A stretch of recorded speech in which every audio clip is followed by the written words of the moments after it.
আসসালামু আলাইকুম ওরহমতুল্লাহি ওবরকাতুহু। সম্মানিত দিনী ভাই ও বোনেরা, আজ আমরা এমন এক ভয়ঙ্কর বাস্তবতা নিয়ে আলোচনা করব যা থেকে আল্লাহ আমাদের সবাইকে রক্ষা করুক, আর তা হলো জাহান্নামের আগুন।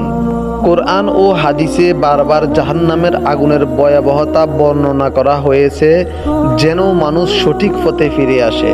আজকের ভিডিওতে আমরা জানব জাহান্নামের আগুন কেমন হবে, কতটা ভয়ঙ্কর হবে এবং কেন আমাদের এই জাহান্নামের ভয়াবহতা থেকে বাঁচার চেষ্টা করতে হবে।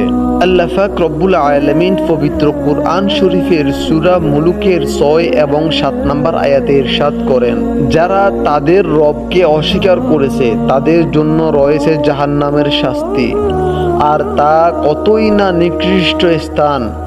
যখনই তারা সেখানে নিক্ষিপ্ত হবে তারা তার গর্জন শুনতে পাবে যা ভয়ঙ্করভাবে ফুটতে থাকবে। এবং আল্লাহ পাক রব্বুল আলামিন পবিত্র কোরআন শরীফের সূরা বাকারার 28 নম্বর আয়াতে বলেন, তাহলে সেই আগুন থেকে বাঁচো যার জ্বালানি হবে মানুষ ও পাথর, যা প্রস্তুত রাখা হয়েছে কাফিরদের জন্য। এবং রাসূলুল্লাহ সাল্লাল্লাহু আলাইহি ওয়াসাল্লাম ইরশাদ করেন, তোমাদের এই দুনিয়ার আগুন জাহান্নামের আগুনের 70 ভাগের একটি অংশ মাত্র। সাহাবারা বলেন, হে আল্লাহর রাসূল, এতটুকুই কি যথেষ্ট ছিল না? তিনি বললেন, জাহান্নামের আগুন দুনিয়ার আগুনের চেয়ে 59 গুণ বেশি তীব্র এবং তা দ্বিগুণ তাপে জ্বলে। এবার আলোচনা করব জাহান্নামের আগুনের প্রকৃতি নিয়ে। অসীম তীব্রতা। দুনিয়ার আগুন যতই গরম হোক, জাহান্নামের আগুন তার চেয়ে 70 গুণ বেশি গরম। জ্বালানি হবে মানুষ ও পাথর। কোরআনে বলা হয়েছে জাহান্নামের আগুনের জ্বালানি হবে অবিশ্বাসী মানুষ ও গাফিল পাথর। আগুনের রং পরিবর্তন।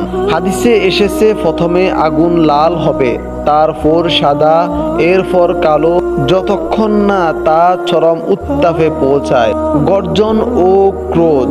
কোরআনে এসেছে জাহান্নামের আগুন ফুটতে থাকবে এবং গর্জন করবে যেন সে বন্দীদেরকে গ্রাস করতে চায়। বাস্তব শিক্ষা ও বিশ্লেষণের উপরে বলি, আমরা দুনিয়ায় সামান্য আগুনেও হাত দিতে পারি না, যেখানে জাহান্নামের আগুনের উত্তাপ অকল্পনীয়।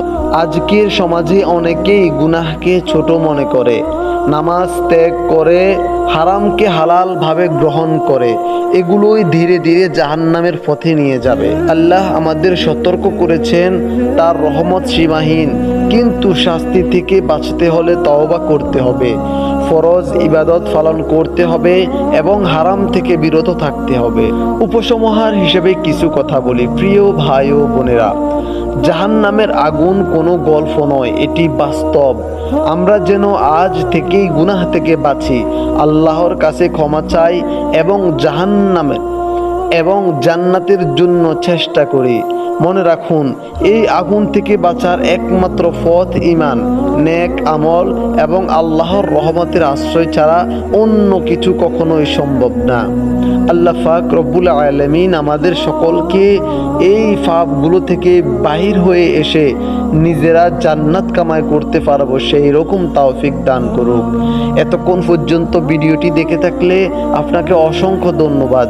অবশ্যই আমাদের ভিডিওটিতে একটি লাইক করে দিয়ে চ্যানেলটি সাবস্ক্রাইব করে পাশে থাকবেন। আজকের ভিডিওটি পর্যন্ত থাকলো, সকলের কাছে বিদায় নিচ্ছি। আসসালামু আলাইকুম ওয়া রাহমাতুল্লাহি ওয়া বারাকাতুহু।